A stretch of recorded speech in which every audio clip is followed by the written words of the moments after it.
할렐루야. 안녕하세요. 자, 오늘은 8강 9강을 이어서 하겠습니다. 8강 9강을 이어서 강의를 시작을 하도록 하겠습니다. 자,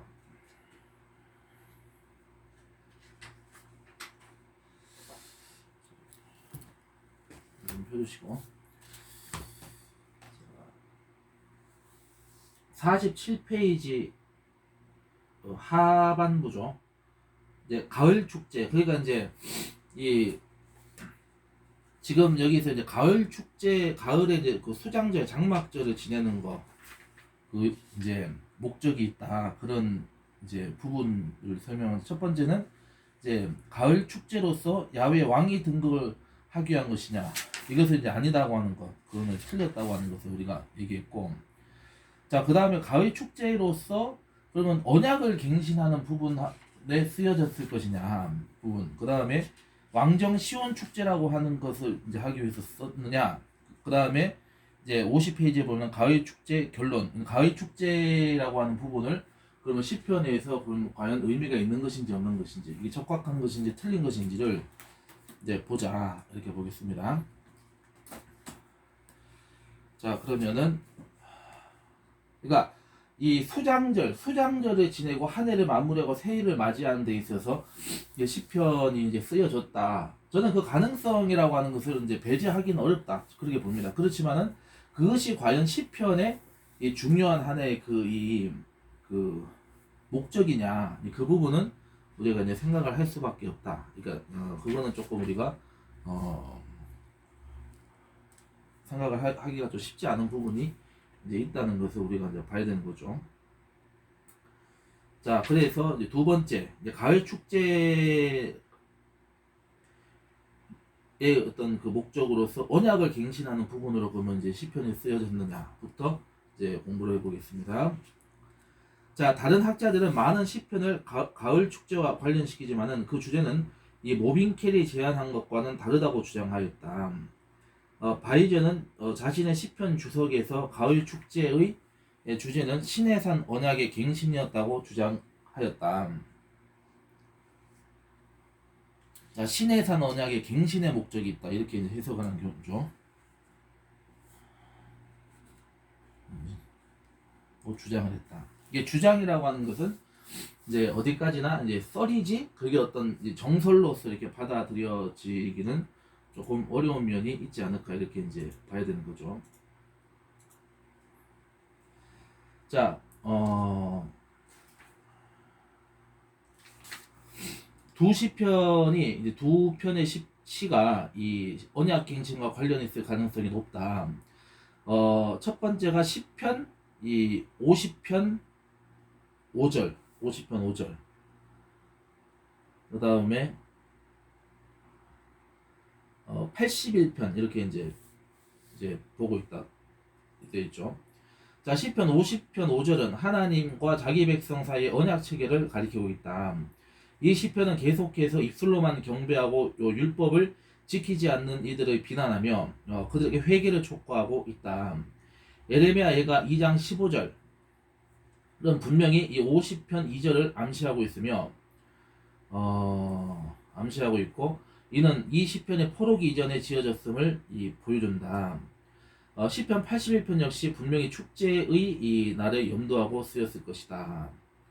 그래서 3절, 81편 3절에 보면 초하루와 보름과 우리의 명절에 나팔을 불지어다. 나팔절, 수장절, 이렇게 이제 장막절 이렇게 표현하고 있죠. 자, 한번 보겠습니다. 그러면 50편 5절을 한번 펴시고 합니다. 시편 50편 5절.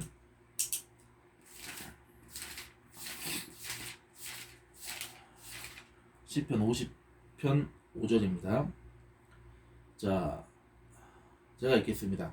이르시되 나의 성도들을 내 앞에 모으라. 그들은 제사로 나와 언약한 이들이니라 하시도다. 이렇게 말씀하세요. 그래서 이제 이 언약, 그러니까 제사로 나와 언약을 한 이들이다. 이렇게 이제 언급을 하고 있죠.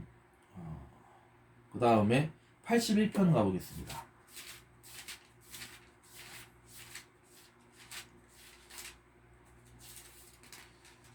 오케이, 81편. 자, 여기 보면은 여기 지금 나와 있죠.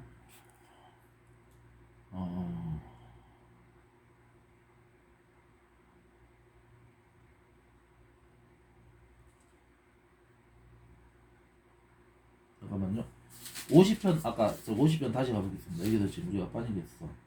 자 15절에 보면은 16절에 보면은 이제 악인에게는 하나님이 이르시되 내가 어찌하여 내 율례를 전하며 내 언약을 입에 두느냐 이렇게 얘기하죠. 그래서 17절 보면 내가 교훈을 미워하고 내 말을 내 뒤로 던지며 도둑을 본즉 그와 연합하고 간음하는 자들과 동료가 되며 내 입을 그러니까 악인에게 말하는 내 입을 악에게 내어주고 내 혀로 거짓을 꾸미며 앉아서 내 형제를 공박하며 내 어머니 아들을 비방한도다 이렇게 쭉 나와있죠. 그 다음에 22절에 보면 50편 22절에 보면은 하나님을 잊어버린 너희여 이제 이를 생각하라 그렇지 아니하면 내가 너희를 찢으리니 건질 자 없으리라. 자 언약을 생각하고 회개로 이제 하나님 앞에 나오라 이 얘기죠. 그렇게 안 하면 하나님 심판하시겠다 이 말씀하셨죠. 자 그 다음에 여기서 50편 23절에 보시면은 감사로 제사를 드리는 자가 나를 영화롭게 하나니 그의 행위를 옳게 하는 자에게 내가 하나님의 구원을 보이리라 이렇게 얘기했죠. 그래서 이것이 이제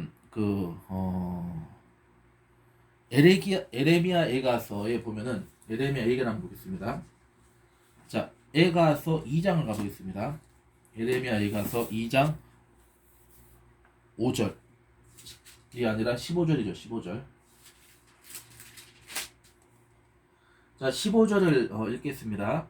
모든 지나가는 자들이 다 너를 향하여 박수치며 딸 예루살렘을 향하여 비웃고 머리를 흔들며 말하기를 온전한 영광이라 모든 세상 사람들의 기쁨이라 일컫던 성이 이 성이냐 하며. 그러니까 지금 이제 이 에레미야 선지자를 통해서 지금 이 유다 왕국 그리고 이스라엘 민족에 대한 심판이 이제 이루어지게 되는 거죠. 그 심판이 이루어지고 예루살렘 성벽이 이제 무너지고 예루살렘 성이 함락이 되고 성전이 그냥 막 허물어지고 막 그게 백성들이 막 도륙을 당하고 이제 이런 상황이 되는 거죠. 그리고 법궤가 완전히 없어지게 되는 거죠.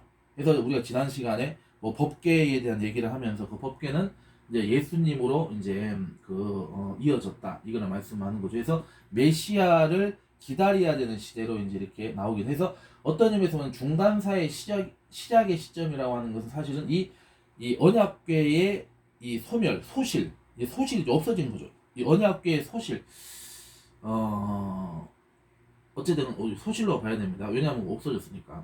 그래서 언약궤의 소실로 이제부터 예수님의 탄생 내지는 예수님이 이제 요한의 침례를 받고 이제 그 메시아이심을 이제 드러내는 이제 이제 하나님의 인증을 하시는 이제 하나님께서 이제 선포하시는 이제 내 사랑하는 아들이 내 기뻐하는 자라 이렇게 선포하시는 그 시기까지가 사실은 전체 그 기간이 이 중간사로 이렇게 볼 수 있지 않을까 이렇게 이제 뭐 볼 수도 있다.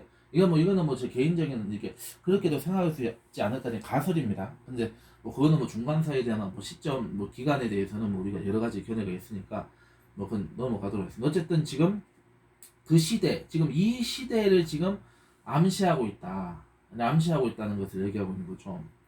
그렇기 때문에 지금 시기적으로 포로기 이전에 이제 지어졌다는 것을 이제 보여주고 있다 이렇게 얘기하고 있고 10편 81편 역시 분명히 축제의 날을 염두에 두고 쓰여졌을 것이다. 그래서 적어도 포로기 이전에 이제 쓰여졌고 이제 예레미야 선지자가 사역했을 때에도 아마도 이제 이런 그 시편들이 아마 존재하지 않았을까 이렇게 이제 볼 수가 있다는 얘기를 하는 거죠. 그래서 이제 50편은 이렇게 얘기하고 있고, 자, 그 다음에 81편으로 가겠습니다. 10편 81편. 자, 81편도 이제 보면은 3절을 보겠습니다. 3절 일단. 자, 초하루와 보름과 우리의 명절에 나팔을 불지어다. 이제 분명히 나팔절에 대한 표현이 되는 거죠. 자, 그러면 이제 두 번째 단락 보겠습니다. 초하루, 여기서만 초하루라는 것은 달의 첫날을 얘기하는 거예요. 달의 첫날. 그래서 달의 첫날에 나팔 불기와 보름, 그 달의 중간 날의 이 축제의 결합은 7월의 장막, 그러니까 7월의 첫날이죠. 7월 1일이 되는 거죠. 7월의 장막절과 잘 어울린다. 23장 23절로 24절 같은 경우 우리 지난 시간 읽었었나요? 저 인용을 했으면 그냥 찾아보지 않겠습니다. 잠깐만.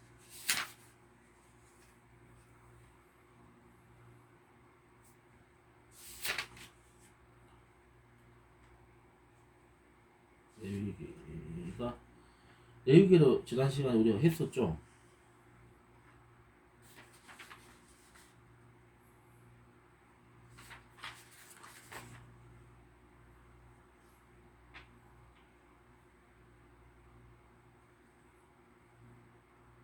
그래 해봅시다. 예, 이거는 또 중요한 맥락이니까. 자, 레위기 23장 가보겠습니다. 레위기 23장.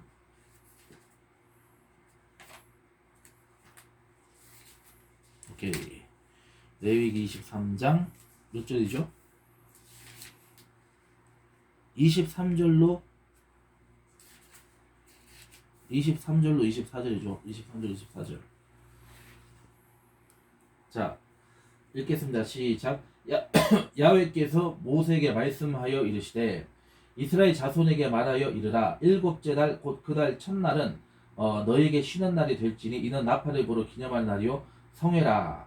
어떤 노동도 하지 말고 야훼께 화제를 드릴지니라. 그래서 일곱째 달 첫 달은 쉬는 날이고 여기에는 이제 그 축제, 이제 하나님께 제사를 드리는 절기다 이렇게 얘기하고 있죠. 자, 해서 이 말씀 지금 이러한 이 규례하고 지금 이게 잘 어울린다, 이게 이제 부합된다 얘기죠. 그래서 이 81편은 계속해서 출애굽과 이스라엘이 이 시내산에 오르기까지 일어난 다른 사건들을 언급하고 있다. 자, 81편 5절로 7절 한번 보겠습니다. 5절로 7절. 자, 5절, 6절, 7절을 다 같이 합독하시겠습니다. 시작. 하나님이 애굽 땅을 치러 나아가시던 때에 요셉의 종족 중에 요셉의 족속 중에 이를 증거로 세우셨도다. 거기서 내가 알지 못하는 말씀을 들었나니 이르시되 내가 그의 어깨에서 짐을 벗기고 그의 손에서 광주를 놓게 하였도다. 내가 고난 중에 부르짖음에 내가 너를 건졌고 우레소리와 은밀한 곳에서 내게 응답하며 무리바 물가에서 너를 시험하였도다. 이것은 이제 출애굽 역사를 분명하게 지금 표현을 하고 있죠. 그래서 인용을 해가지고 지금 이제 노래하고 있다 이렇게 이제 보시면은 되는 겁니다.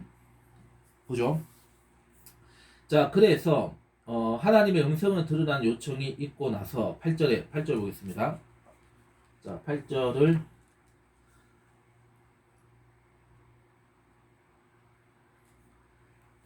우리 제가 읽겠습니다. 내 백성이여 들으라. 내가 내게 증언하리라. 이스라엘이여 내게 듣기를 원하노라. 이렇게 얘기하고 있죠.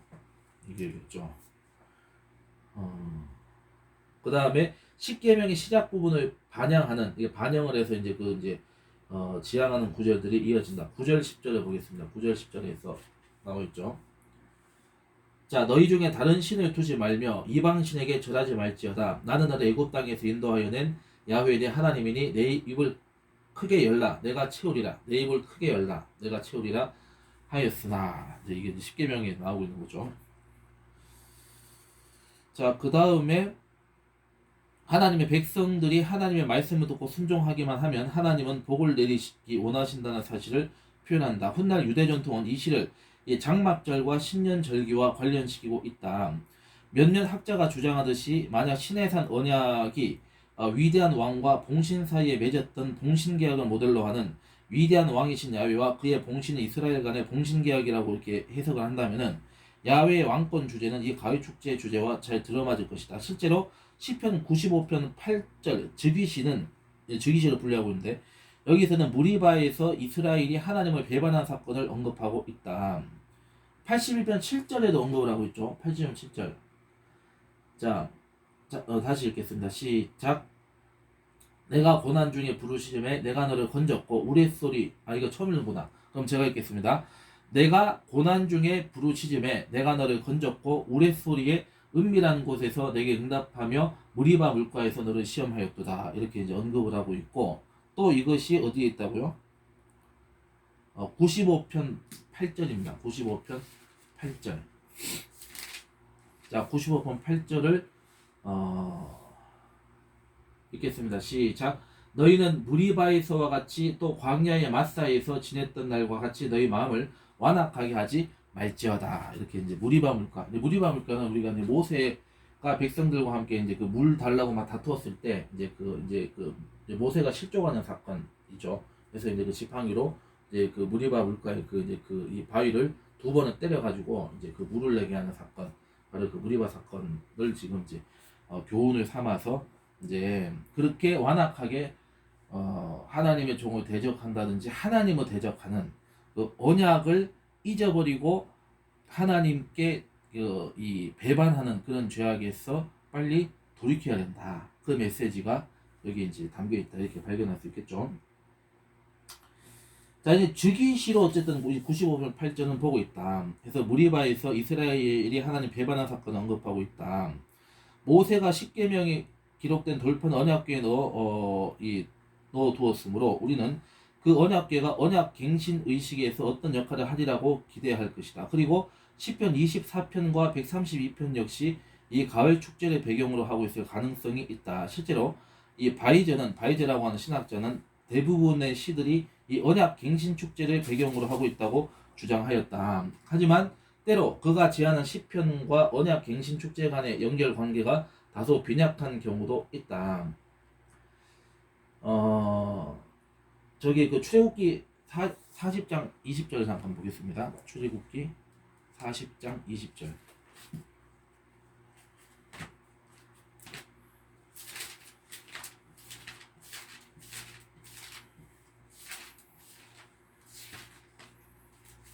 네, 20절. 자, 그는 또 증거판을 궤 속에 넣고 채를 꿰고 속죄소를 궤 위에 두고, 이 말씀이 언급이 있죠. 그 다음에 신명기 10장 5절입니다. 신명기 10장 5절 말씀. 자, 읽겠습니다. 내가 돌이켜 산에서 내려와서 야훼께서 내게 명령하신 대로 그 판을 내가 만든 궤에 넣었더니 지금까지 있느니라. 이렇게 되어 있죠. 자, 이렇게 되어 있습니다. 자, 그래서 우리는 그 언약궤가 언약 갱신 의식에서 어떤 역할을 하리라고 기대할 거죠. 그러므로 시편 23편과 132편 역시 이 가을 축제를 배경으로 하고 있을 가능성이 있다. 실제로 바이저는 대부분의 시들이 이 언약 갱신 축제를 배경으로 하고 있다 주장하였다. 하지만 때로 그가 제안한 시편과 언약 갱신 축제 간의 연결 관계가 다소 빈약한 경우도 있다. 이렇게 설명하고 있죠. 자, 24편, 시편 24편 한번 가보겠습니다. 시편 24편.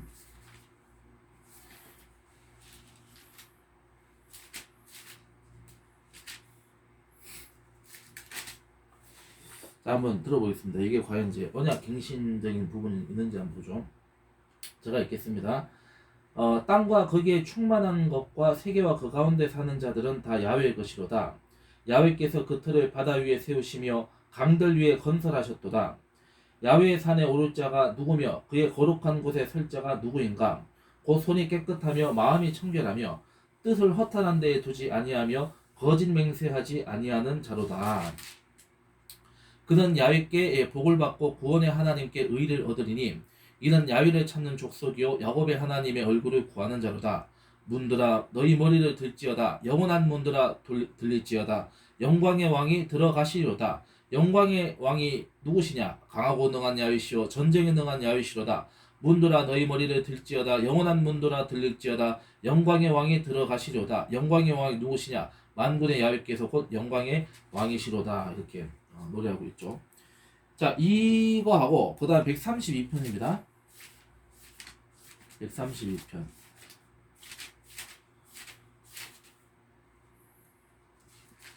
자, 132편 쭉 한번 읽어보겠습니다. 제가 읽겠습니다. 야훼여 다윗을 위하여 그의 모든 겸손을 기억하소서.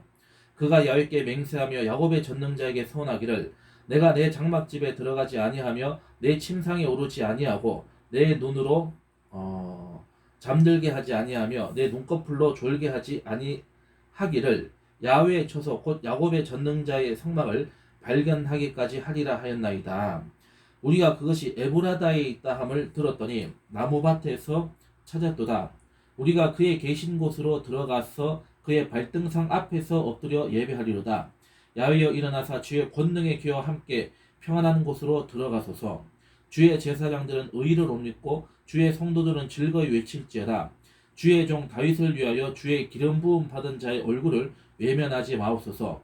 야훼께서 다윗에게 성실히 맹세하셨으니 변하지 아니하실지라 이르시기를 내 몸의 소생을 내 왕위에 둘지라 내 자손이 내 언약과 그들에게 교훈하는 내 증거를 지킬진대 그들의 후손도 영원히 내 왕위에 앉으리라 하셨도다. 야훼께서 시온을 택하시고 자기 거처를 삼고자 하여 이르시기를 이는 내가 영원히 설 곳이라 내가 여기 거주할 것은 이를 원하였음이로다. 내가 이 성에 식료품에 풍족히 복을 주고 떡으로 그 빈민을 만족하게 하리로다. 내가 그 제사장들에게 구원을 옷 입히리니 그 성도들은 즐거이 외치리로다. 내가 거기서 다윗에게 뿔이 나게 할 것이라. 내가 내 기름 부음 받은 자를 위하여 등을 준비하였도다.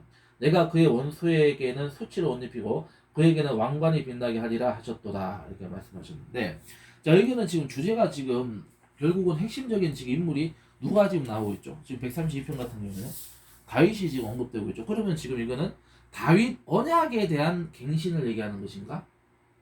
사실 그것도 잠깐 애매합니다. 언약의 갱신이라기보다는 그 언약을 견고하게 하나님께서 지켜주실 것이다 라고 해석하는 게 더 맞지 않을까요? 그러니까 이제 24편이나 132편이라고 하는 거는 이제 이 언약 갱신이라고 하는 그 주제라고 이렇게 보기에는 약간 빈약할 수밖에 없다는 거 우리가 지금 이제 확인을 했죠. 그래서 그냥 이제 이런 견해가 있다, 이런 이제 소수 의견이 있다, 이제 이 정도로 이제 보시면은 될 것 같습니다. 자, 그 다음에 넘어가겠습니다. 그래서 포로기 이전에 언약갱신 절기가 실제로 있었고 그것이 장막절과 관련해서 보여주는 가장 주요한 증거는 신명기 31장 9절로 13절이다. 그러니까 언약을 갱신한다는 것은 언약이 바뀐다는 게 아니라 언약을 다시 회복시킨다, 재확인한다로 해석을 해야 될 것이다, 이렇게 보는 거죠. 자, 10편 31편을 가보겠습니다.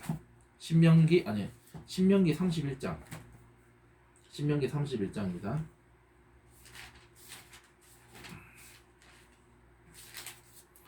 자, 31장 9절로 13절이죠. 자, 신명기 31장 9절로 13절을 우리 다 같이 합독하시겠습니다. 시작.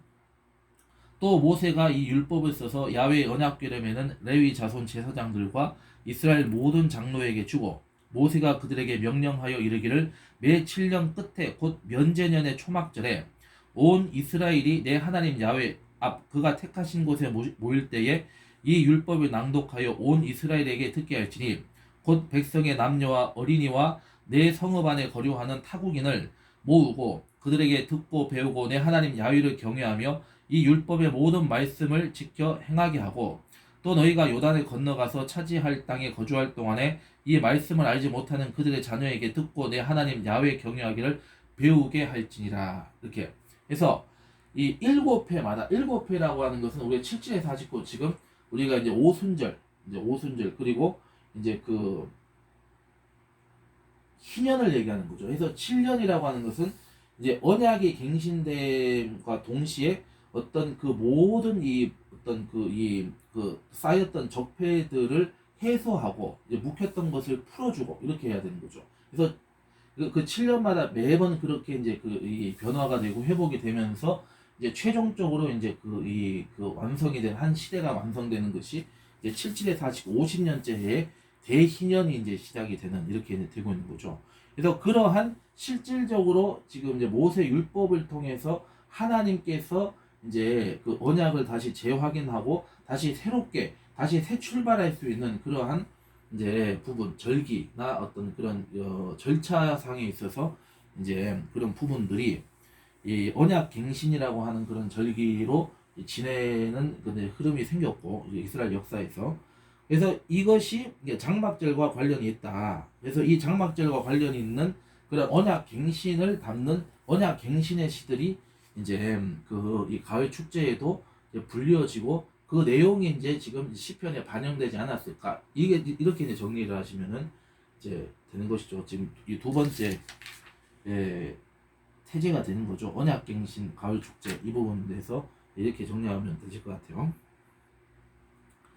자, 근데 어쨌든 이것도 이제 문제가 있다. 하지만으로 시작되죠. 하지만 여기서는 언약이 7년마다 갱신되어야 한다고 하지 매년 갱신되어야 한다고 말하고 있지 않다.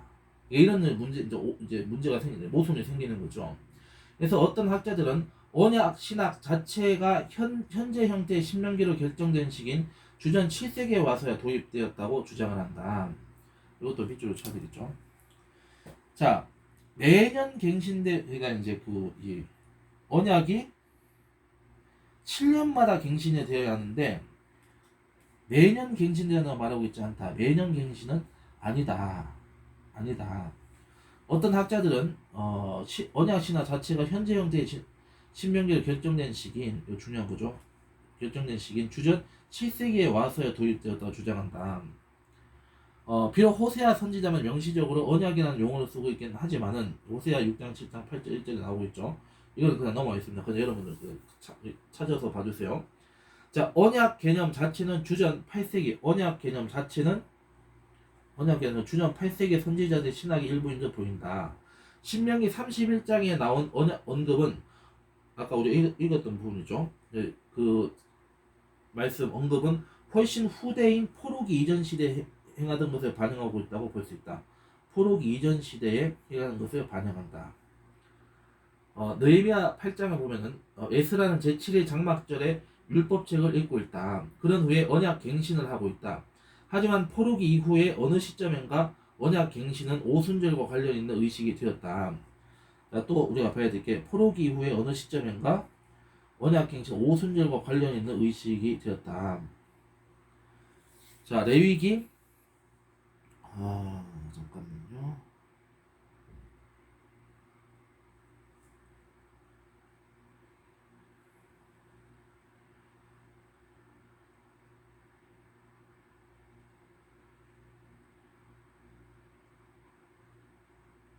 그래서 레위기 23장 23장 15절 아까 우리 읽었던 부분이죠.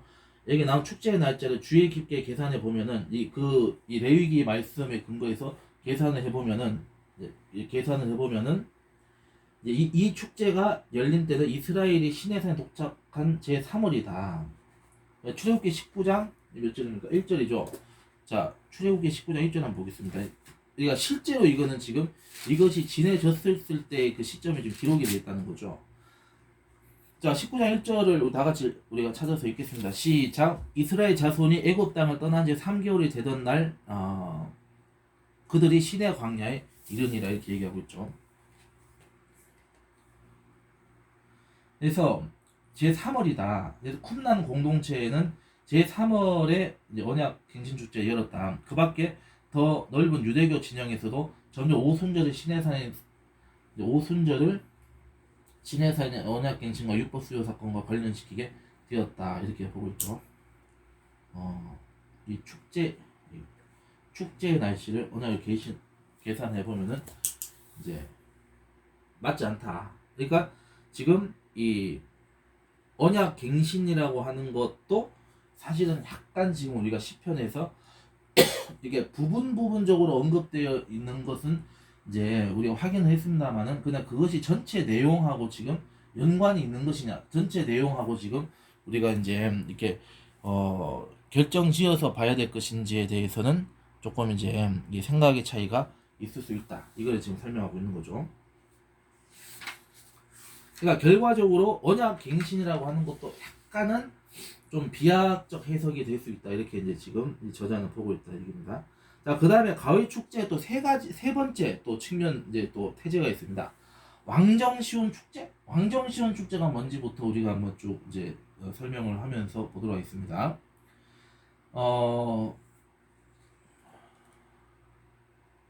H.J. 크라우스라고 하는 사람이 있습니다. 이 크라우스는 가을 축제의 주요 목적이 야훼께서 예루살렘 혹은 시온을 선택하시고 그곳에 성전을 세우셔서 이 하나님의 선민을 보호하시고 안전하게 하심을 기리는 것이라고 주장하였다. 그는 이 기념의식이 이스라엘 이전 가나안 왕정의 예루살렘 예배에 영향을 받았다고 생각을 했다. 시온의 노래에는 분명히 이 축제에 쓰였을 것이다. 이거는 이제 팩트인데 시온의 노래 가운데 두 시편은 가나안과 관련이 있을 가능성이 있다. 자, 46편 시편 46편 4절입니다.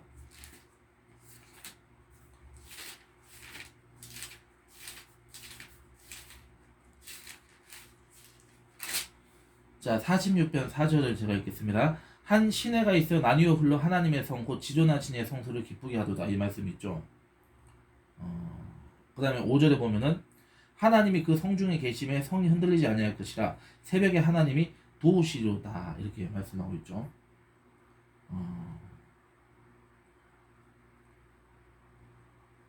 46편 4절이죠. 46편 4절. 자, 그래서 예루살렘에는 그런 강이 전혀 없다. 기껏해 이것은 기온 샘물을 관영에서 표현하는 방식에 지나지 않을 것이다. 하지만 우가리시라고 하는 그 시가 있습니다. 우가리시에서는 가나안의 최고의 신 엘의 거처가 강의 발원지에 있다고 말하고 있다. 더욱이 이 시편에 하나님은 지존하신 이라고 불리고 있다.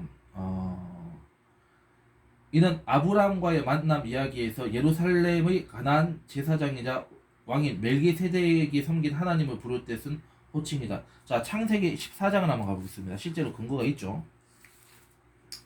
창세기 14장 18절을 보겠습니다.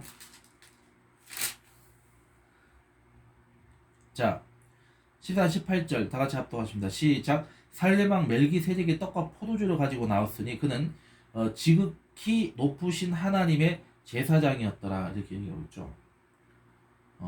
그래서 이는 엘리온에 해당하는 가나안의 말에서 이 시에서는 이스라엘 하나님을 가리키는 말로 전환되고 있다. 지존하신 이로 번역되고 있다. 이렇게 보고 있죠. 자, 그 다음에 그 48편 1절 2절을 보겠습니다. 1절 하반절부터 1절 B에서 2절 보겠습니다. 거기 나온 것을 읽겠습니다. 우리 하나님의 성 거룩한 산에서 극진히 찬양 받으시리로다. 터가 높고 아름다워 온 세계가 즐거워하며 큰 왕의 성 곧 북방에 있는 시온산이 그러하도다. 이렇게 됐습니다. 자, 실제로 시온산이 어디냐? 그럼 시온산이 뭐냐? 이제 이거는 조금 이제 사실은 우리가 이제 이 시편에서 우리가 이제 이 구약의 어떤 시편이나 예언서 등등에서 우리가 지혜서도 포함해서 시온산이라고 언급하는 그 산이라고 하는 것은 사실은 우리가 예루살렘을 상징하는 시온산도 이제 해석을 할 수 있겠지만 사실 여기서 더 궁극적으로 보면은 하나님의 나라, 그러니까 새 하늘과 새 땅과 새 예루살렘, 그러니까 새 예루살렘에 시온산이 있다.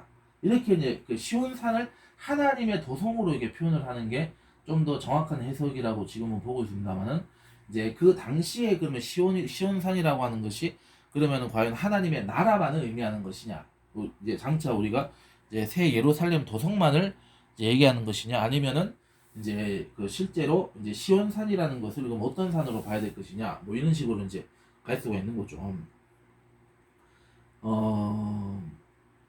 그래서 최북방에 있다는 그 위치나 높이 모두 시온산의 실제 지류와는 어울리지 않는다. 실제로 이제 그런 시온산은 게 없다 얘기죠.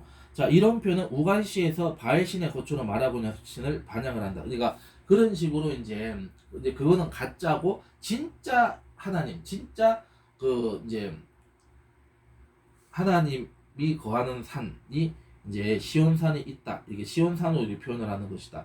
이제 반영을 하고 이는 전통적으로 신의 거처를 가리키던 가나안 말이 시온산에 적용되고 있는 것처럼 보인다. 이렇게 보고 있다는 거죠. 근데 이거는 사실 이런 견해는 저는 받아들일 수 없습니다. 왜 그러냐면 이거는 틀린 겁니다. 왜냐하면은 성경에서 말하는 시온산이라고 하는 것은 하나님 나라를 얘기하는 거죠. 하나님의 나라를 얘기하는 거죠. 하나님이 계시는 곳을 얘기한단 말이죠. 그래서 이것은 이제 이 땅에서 어떤 그 이스라엘의 어떤 시온산이라고 하는 그런 의미보다는 결국은 궁극적으로 이것은 이제 하나님의 나라에 하나님이 계시는 곳, 그리고 하나님 백성들이 가는 곳을 이제 표현하는 것이 시온산이다, 새 예루살렘이다, 이렇게 이제 표현을 하는 것이지, 이제 이거를 지금 이 세상적 관점에서 오는 세상이 아니라 이제 이 세상적 관점에서 해석을 하다 보면은 이런 이제 오류가 생길 수 있다, 이렇게 볼 수 있는 거죠. 자, 그래서 이 두 시편 모두 하나님의 임재로 시온산이 안전할 것이다 라고 이렇게 말하고 있다. 46편 5절과 48편 3절은 여러분 봐주세요. 자, 그래서 하나님의 임재를 상징하는 것은 언약궤이므로 이 언약궤와 관련 있는 시편들은 크라우스가 제안한 이 축제를 배경으로 하고 있을 가능성이 있다. 역사적으로 야훼께서 시온을 자신의 거처로 선택하셨다는 사상은 야훼께서 다윗과 그 후임 왕들을 선택하셨다는 사상과 때려 뗄 수 없이 연결되어 있다.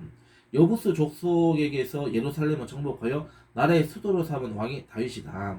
그는 언약궤를 찾아서 그것을 예루살렘으로 가져옴으로써 이 도시를 이 야훼를 예배하는 중심지로 삼았다.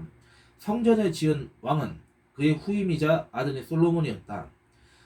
따라서 우리는 왜 크라우스가 왕정 시온 축제를 가을 축제의 주제로 제안했는지 알 수 있을 것이다.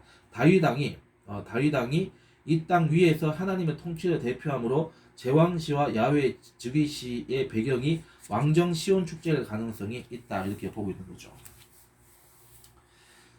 자, 그래서 이제 이가 타당성이 있고 실제로 그런 근거들도 있기 때문에 이제 그렇게 쓰여졌을 수는 있다. 이렇게 이제 우리가 이제 정리할 수는 있겠습니다만은 그런데 이제 왕정과 시온산이라고 하는 그 해석은 이제 제가 아까 말씀드렸던 것처럼 이제 예루살렘이라고 하는 그 실제 이제 우리가 그러니까 예루살렘이 두 개가 이제 실존하는 두 도시가 있는 거죠. 우리가 지금의 이제 그 이 이스라엘의 수도인 예루살렘, 그 다음에 우리가 가야 할 이제 하나님 나라의 그 이제 천상의 새 예루살렘 도성이 있는 거죠. 물론 이제 저 이제 요한계시록에서 언급하고 있는 저 이제 새 예루살렘이라고 하는 것을 이제 보통 이제 시온산, 시온성이라고도 표현을 하고 새 예루살렘이라고 얘기를 하는데, 자 그러면 이게 이제 이것이 이제 본질이 뭐냐, 뭐 도시냐, 무슨 뭐 교회냐, 뭐 성도들의 공동체나 여러 가지 이제 견해가 있습니다만, 그거는 우리가 이제 요한계시록 공부할 때 이제 그때 제가 아마 이제 앞으로 강의를 하게 될 때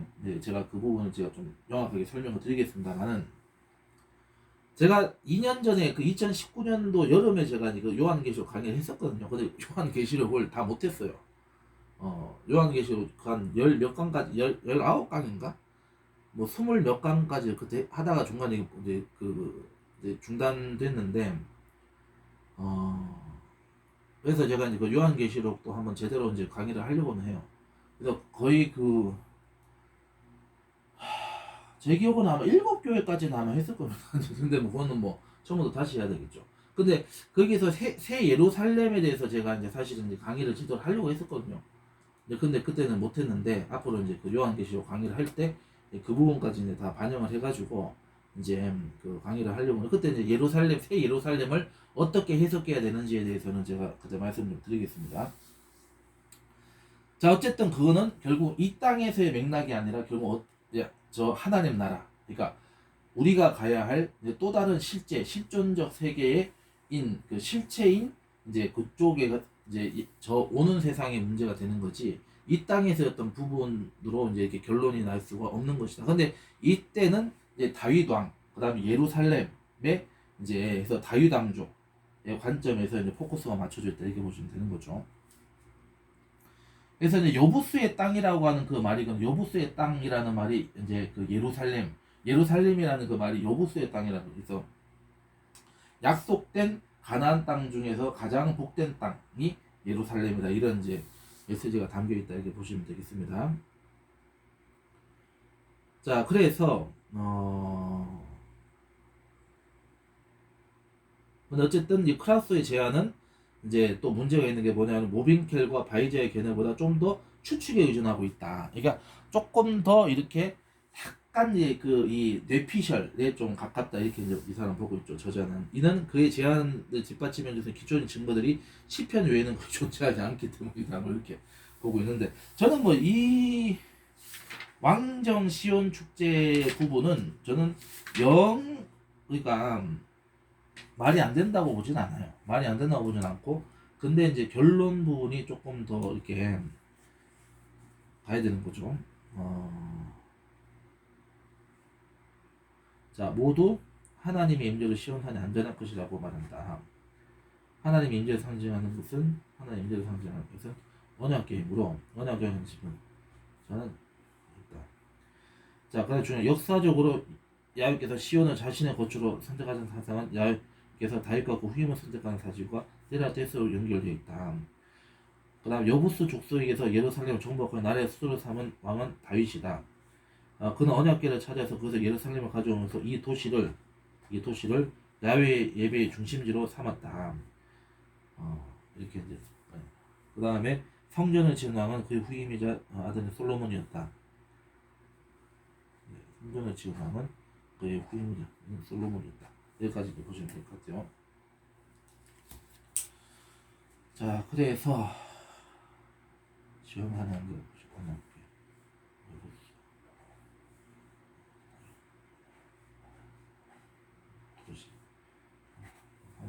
여기까지 이제 그러면 됐구나.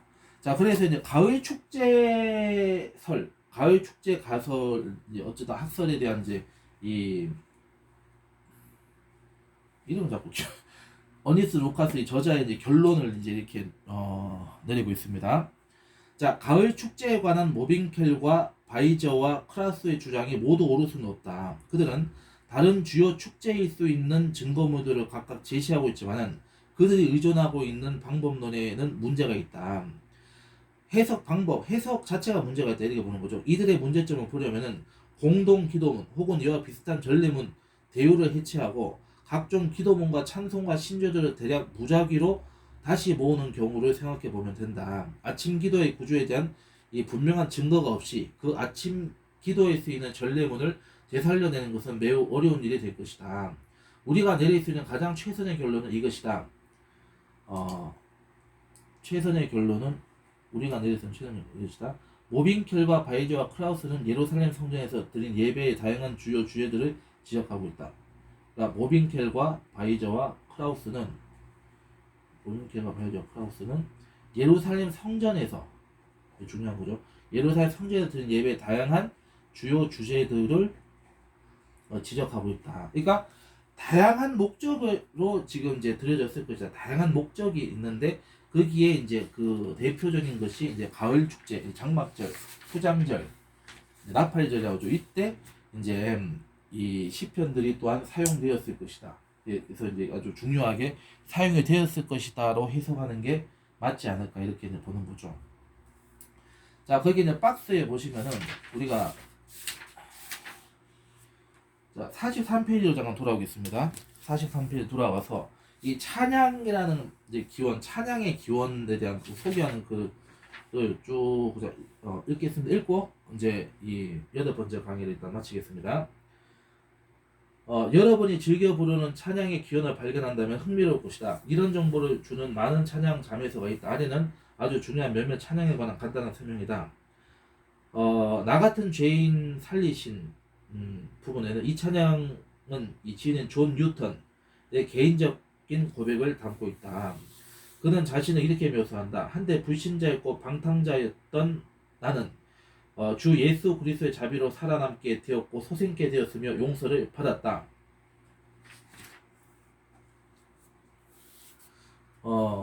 그는 오랫동안 내가 무너뜨리려고 했었던 그 믿음을 전하는 자로 부름받았다.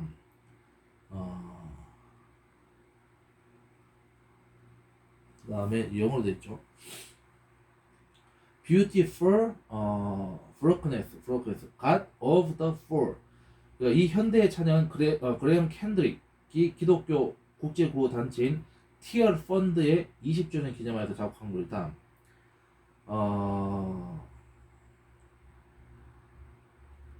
그 다음에 다음 곡은 Eternal Father, Strong to Serve 라고 되어 있죠. 이 윈체스터 성가학교 교수였던 윌리엄 화이팅 이 배를 타고 미국으로 떠나는 학생들을 위해 작곡했다. 이 곡은 훗날 선원들의 찬양이 되었다. 그다음에 God of Grace and God of Glory. 이 곡은 이제 해리 에머슨 포주딕이라는 사람이 31년 미국의 이 리버사이드 처치 뉴욕에 있는 그 교회입니다.